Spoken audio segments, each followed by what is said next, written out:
So, ngayon natin i-re-reviewin yung test ride nitong DRGBT ngayong gabi. Tara, samahan niyo ako.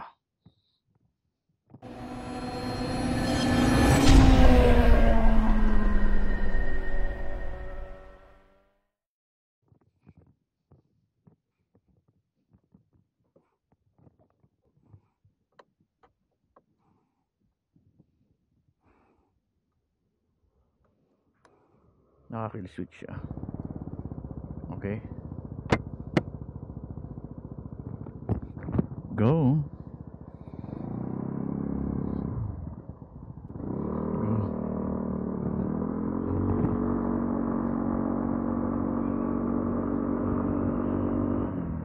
Medyo malamig ngayon. So, sa height kong 5'5", maluwag ang aking legroom dito sa gulay board natin. So, naka-upright position ako dito, hindi naman aggressive. Kaso, yung ano niya, yung wala tayong extension ng leg. Hindi tulad sa KRV no, na parang tayo naka-cruiser bike. Sabay yung upuan niya, napaka-komportable. Salong-salo yung pet ko dito sa upuan na to. Sabay yung tunog niyang stock na exhaust. Okay na okay, buong buo. Kung maririnig nyo ngayon. Sabay, sobrang gaan, no? Kasi 135 kilograms lang siya.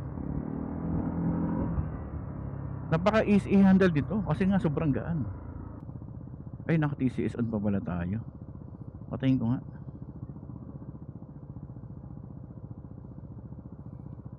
Yan, naka TCS off na tayo. Yan, naka ano na rin yung ano no. Yung yan, namatay. Yung idle stop niya. So yung ginagawa, ang kalungkutan nung dito na pag long ride, dito ka lang sa gulay board maglalaro, no? Wala ka masyadong hindi ka masyadong makapag-stretch ng yung leg. Pero pwede naman ganito kung nangangalay ka. Iba ginagawa dito sa footpeg sa ganito. Para iwas ngalay. Yung nilalagay nila yung pa sa footpeg habang nagmumotor.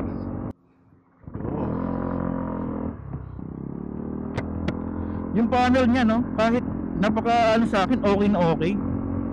Kasi yung sa KRV meron dito pa extension. Dito compact na siya. Para sa akin napakaganda nito, napaka sports tingnan yung panel niya. Tsaka yung kulay niya buhay na buhay. Tsaka yung mga detalye na binibigay niya sa iyo na kailangan mo, andito. Makikita mo kaagad.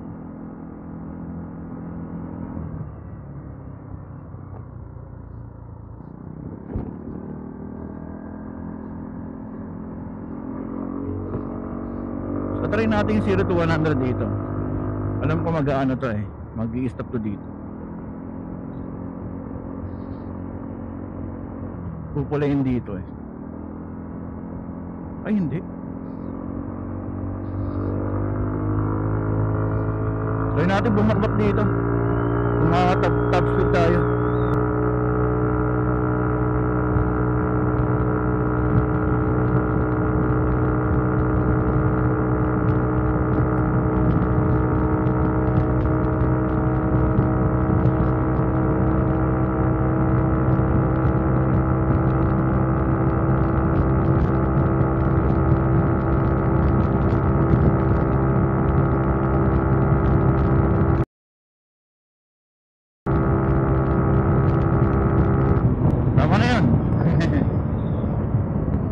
Stopping power niya, ang lakas.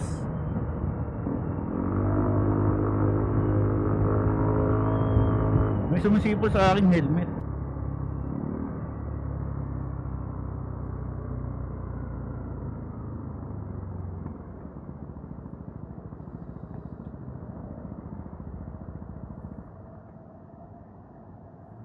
Ayun, nag-stop na naman siya. So, sa KRV kasi walang ganitong features, no? Alam ko meron sa ibang mga brand, Yamaha, yung Paseo yata meron din yun. Napakalakas ng stopping power niya sa kanyang dual ABS, no? Front and rear. Tsaka sa laki ng disc brake niya, 260 sa front, tsaka 230 sa rear. Sabay, lagyan mo pa ng ABS system ni Bosch, kaya napaka solid nito.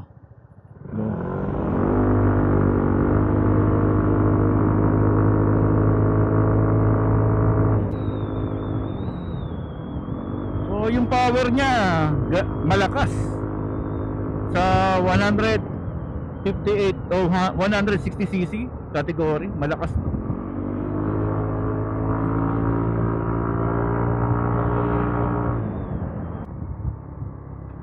Ang sinasabi pala dito sa Taiwan, no, yung mga gustong bumili ng motor dito, yung kunyari kung ang pagpipilian mo is KRB at DRGBT, sinasabi ng mga Taiwanese na kung lagi ka nag-long ride, KRB, pero kung city driving ka is DRGBT. So depende rin sa riding habit mo. Siyempre kung anong gusto mong style, yun ang pipiliin mo, kasi hindi naman siya nagkakalayo ng presyo ng KRB. Namatay na naman siya, pero ang bilis niya mamatay. Parang wala pa yatang 5 seconds patay na yung makina. Tsaka alam ko matibid to sa gasolina compare mo sa KRB, kasi nga sa litang displacement niya, yung R1 technology engine ni SYM napaka solid. Talagang maganda yung power output niya.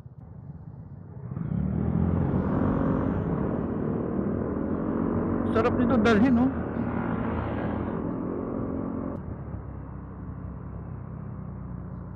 So yung top speed ko kanina dito 115, pero alam ko nag 125 sila rito eh, yung binakbak nila to dati. So ilang kulay nakikita natin, no? Orange, puti, tsaka red.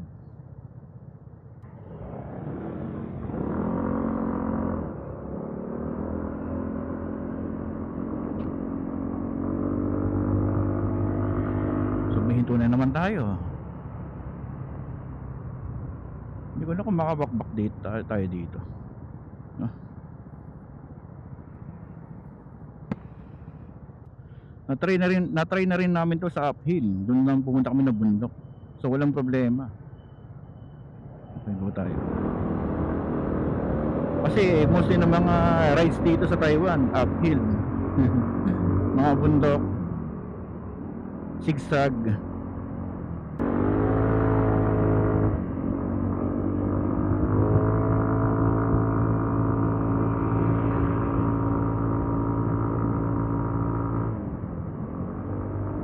Lakas, diba? Iwan silang lahat eh. Ano na, 75. Oh, may aso. Oo. Iwan silang lahat eh, no? Oo, lakas ang power niya, oh. Piliin niya sa yung gusto mo.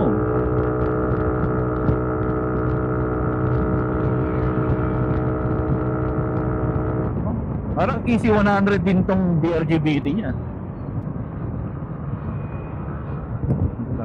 Kasi pakaliwa dyan, pakanan dyan.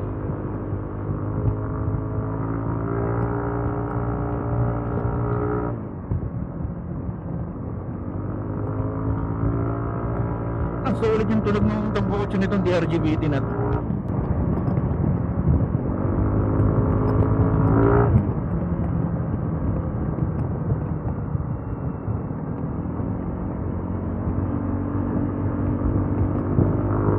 Kakaanan tayo.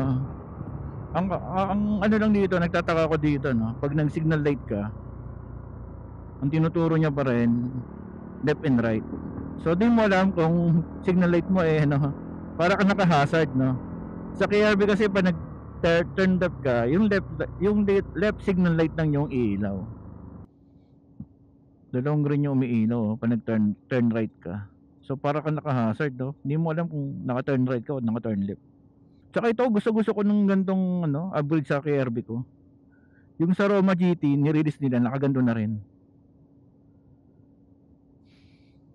Ganda eh, no? Napaka-astig tingnan. Okay, go tayo.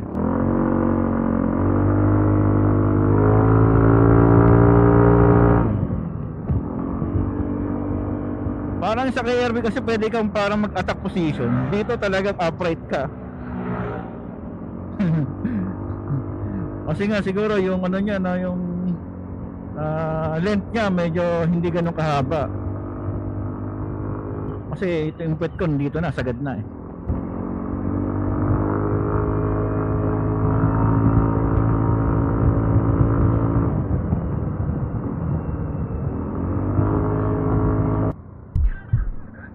Si ate, no? Ang hirap nun.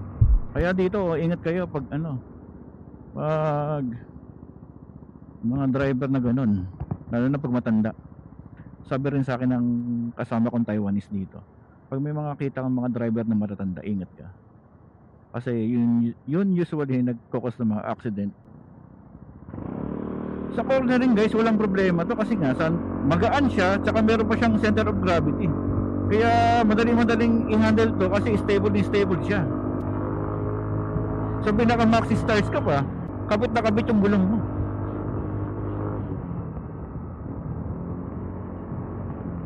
Oh, stop tayo, kaya. Oh, sarap. Di ba? Stop.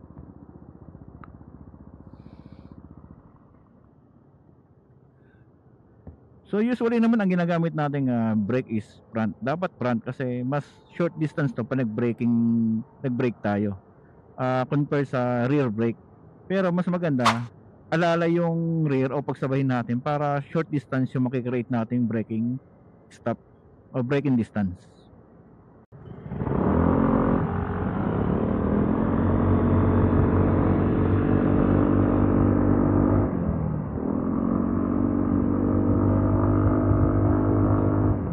Pag nag-throttle ka, talagang tinutulak ka niya pa forward eh.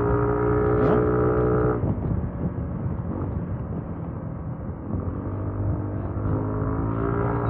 Ito yon yung nakikita natin mga motor dito sa Taiwan. Mga commonly nakikita natin sa Taiwan na mga motor, ito, KRB, SYM na MMBCU, Tigra, Yamaha Pulse. Yan yung mga common dito. Go!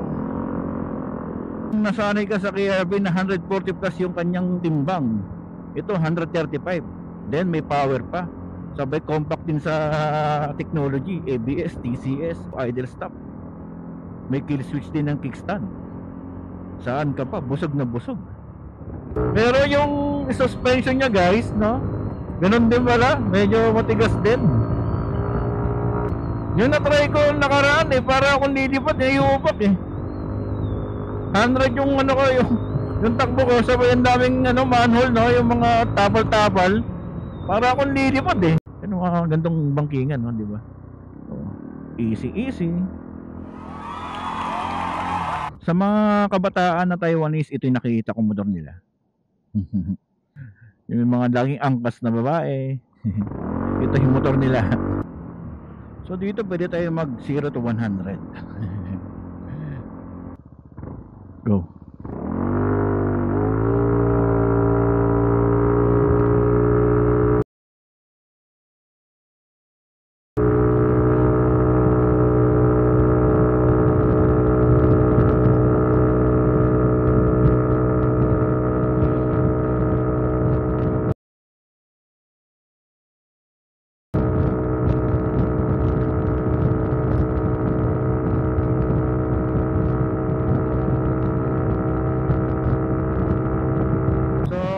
Makikita nyo ngayon dito kung ilan yung kanina, kung ano yung 0 to 100 natin.